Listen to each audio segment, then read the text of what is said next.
Hey, Miss Brits. Hey, what? What are you doing? I am dehydrating sweet potato. Hang on. Let me try. How did we end up over here? Well, I moved. Do it to it. This is just the first. It's just the first grinding. Has to go back in the dehydrator.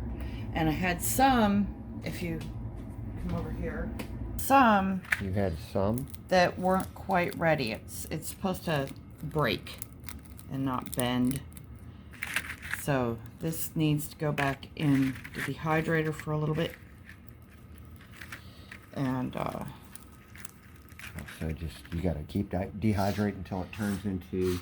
well, then once it is breaky, you can put it in the first blender and break it down some more and put it back in the dehydrator. And then I put it through a smoothie blender. You can use a coffee grinder or whatever too. And then... Hang on. Alright. So, anyway,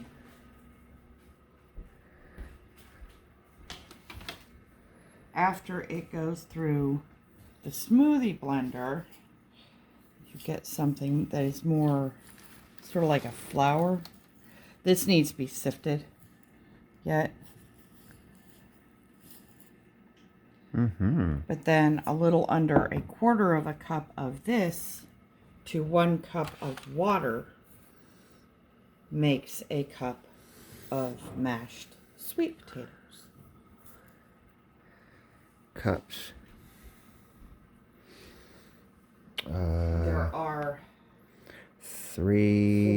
four cups. Yeah, four four cups. It's a quart. 4 cups. So it's a quarter cup of this to 1 cup of water. Yes.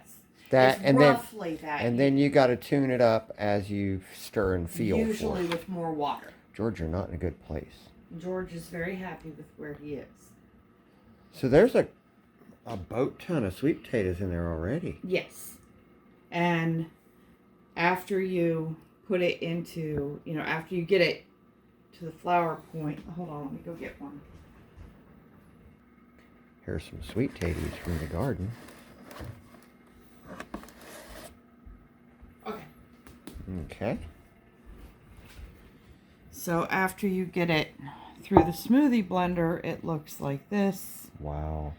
I sterilized the jar in the oven and then vacuum sealed it with my With that? yes, that. Okay. And these are the bigger bits that I had sifted out of this. So I'm still debating on whether I'm going to leave them as is and then dry can them this way, or if I'm going to regrind once I'm done. So, step by step is dig the taters. Yes. Let them cure. Let them cure means, people, I'll describe that. Bring them into a warm location and keep them there for a few weeks and keep them warm. And then after that, you're supposed to move them to a cool and dry location. But the curing process actually just helps Develop the sugars. It converts the starches to sugars. Yes, and it makes your sweet potatoes taste sweeter. And then next step is she'll sit there Peel and them. peel. Cut them up. Boil them just like you would to make mashed sweet potatoes. Mash them. Spread them thin. About a 1/4 inch onto your dehydrator sheet. And then put them in the dehydrator at 135. I do mine overnight. These needed to go a little bit longer, which is why I'm having to put some back in. But I'm getting at least the edges off. Yeah, that's not ready yet by This any one- stretch. This one is. It's got to snap and break. Yeah. Okay, you heard a snap? Yes. But you don't want it bendy. So I'm just kind of picking off the edges and flipping them over so that they will dehydrate better. And then I'm putting them back in the dehydrator along with the first trip through the blender ones, just to get any residual moisture out. Your process is probably just erring on the side of caution to make sure you dehydrate. Yeah, Run them through the blender and then dehydrate once more. Yeah, you don't want you don't want to risk mold, you know. And then I sterilized the jar in the oven and the lid, and then I vacuum sealed it. There's literally... It should be up to there. A little bit past that. What's that say? Should be 2 cups. Yeah, 2 full cups. Because it's a pint. Of sweet potato in there. And then I also did, you parboil, you blanch your sweet potato slices and dehydrate them. Now these are not, they don't qualify as fully cooked. Well, this is. So these require more cooking time whenever you go to make them.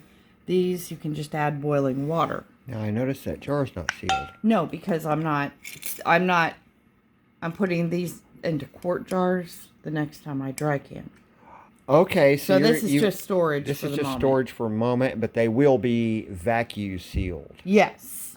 Now, what this benefits here is you don't have to make up sweet potatoes and then put them in the freezer. Well, and you get a lot more and you prepare space. them closer to the consumption. And whereas your sweet potatoes could store in their whole format right here. And these should last a whole lot longer than frozen. I wonder how long they would last. I'm not sure. I really don't know. That's amazing. And really vacuum sealing, if you just kind of check it out once in a while. And yeah. But I've got a lot in the freezer already. I think you have to shake these up once in a while, don't you? And you don't have to be that nice. Oh, because I was afraid of breaking the seal. If the seal breaks... Re-vacuum it, right? Well, if the seal breaks, that poses a problem as well. Now, there was, if you notice it, the clumps, it got a little hot in the smoothie blender. Oh. And that'll make it clump. Okay. So you want to break those up whenever, you know. But it's also from settling. That's quite a bit of sweet potato put up in just that one jar. Yeah. I mean, I wonder how big of a bowl. That would end up being a great big old salad bowl of sweet potato, yeah, wouldn't it'd be a giant bowl of sweet potatoes. Giant bowl. No, George. No. Not for you. Well, that's pretty cool, sweetie. So... That reduces the space, condenses a big item that takes up room, reduces risk on getting lost to maybe in the potato bin outside in a cool place. Or forgotten, or having them rot because... Right. You You know, actually capture all the food when it's good. Plus, and you lock it in. I'm working, I don't know if you notice, but I'm working the problem ones. Bring it over here. I don't want to hold it over that. I'm working the problem ones. Last. Well, no, I'm working those to put them up. Gotcha. You know, along with the big Whoa! one. Oh, wait. Hold on. Where is it? Oh. Here's our biggest one.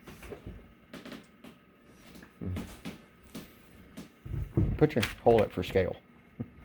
Well, you got a scale on a quart jar and on my hand. So. Dun.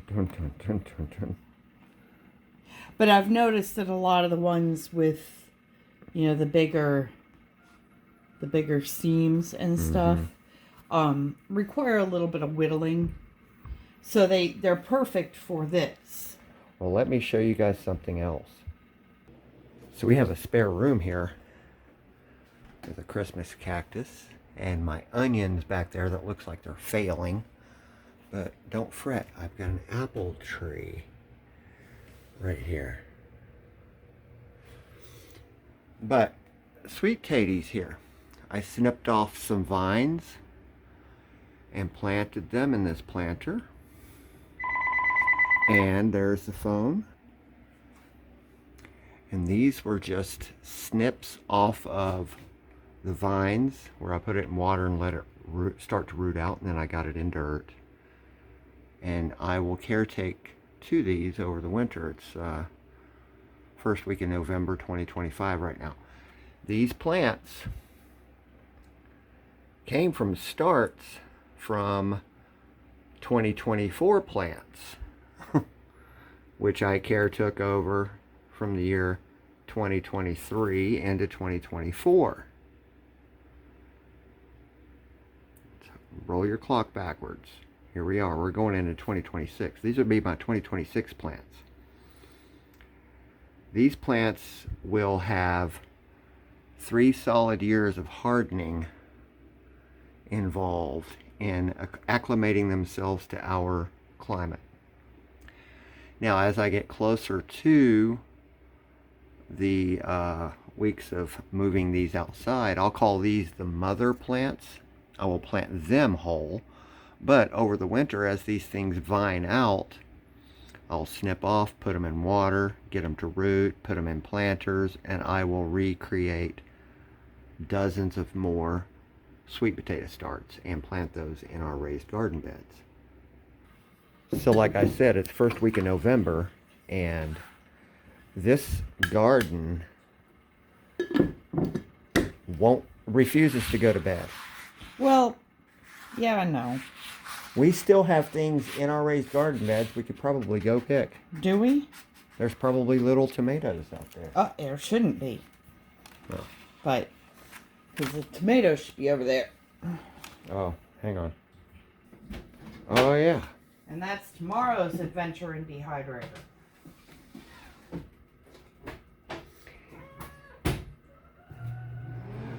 One of the things, oh my goodness. One of the things about doing the raised garden beds is that when things grow, everything becomes useful because we're able to capture the fruits and handle them easier than growing in the ground. And so our garden lasts longer. It just keeps on chooching away and chooching away and chooching away, and we have so much less waste. But the problem is that it causes Miss Brits here to have more to deal with. I mean, it's not that. What do we got here in my hand? We have dehydrated powdered tomato. You can make paste or sauce, or just sprinkle it over for flavoring, or... This is a half pint. I'm going to tell people how many tomatoes are probably in here. There are probably a dozen tomatoes in here. When you spoon this out, you better try to figure it out on your own how much 1 spoon ratio is to whatever you're making, whether it be chili or spaghetti sauce or something like that. It depends on what you're using it for. So that's dehydrated tomatoes right there. Yep. And it adds because you dehydrate them, you wash them, you slice them. I de-seed mine. Not everybody does, but and there are probably still some seeds that made it through, but since you dehydrate them fresh, you get a fresher flavor out of that than when you cook them in a sauce. And it's a great way for when I don't have enough to justify canning sauce.